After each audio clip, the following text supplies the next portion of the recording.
ఓ వృద్ధుడు బుద్ధుని వద్దకు వచ్చి ఇలా అన్నాడు. నా జీవితం అంతా కష్టపడి పనిచేశాను, కానీ పెద్దగా ధనం కూడగట్టలేకపోయాను. నా దగ్గర ఏమీ లేదు, నేను పేదవాడినని అన్నాడు. అప్పుడు బుద్ధుడు అతడిని ఓ చెట్టు కింద కూర్చోపెట్టి, నీ ఆరోగ్యం ఎలా ఉంది, ఏవైనా సమస్యలున్నాయా అని ప్రశ్నించాడు. వృద్ధుడు వెంటనే నా ఆరోగ్యం బాగుంది, రోజువారీ పనులన్నీ చేయగలుగుతున్నాను అని చెప్పాడు. మరలా బుద్ధుడు ఇలా అడిగాడు, నీ కుటుంబం మరియు స్నేహితులతో సంబంధాలు ఎలా ఉన్నాయి? ఆ వృద్ధుడు చిరునవ్వుతో, నా కుటుంబం నన్ను ప్రేమిస్తుంది, నా స్నేహితులు నా పట్ల మంచిగా ఉంటారు అని జవాబిచ్చాడు.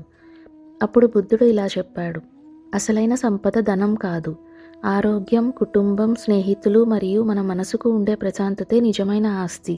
అవే మనల్ని ధనవంతుడిగా నిలబెడతాయని చెప్పాడు. ఈ మాటలు విన్న వృద్ధుడు తన జీవితంలో ఉన్న వాటిపై కృతజ్ఞతతో జీవించాలని నిర్ణయించుకున్నాడు.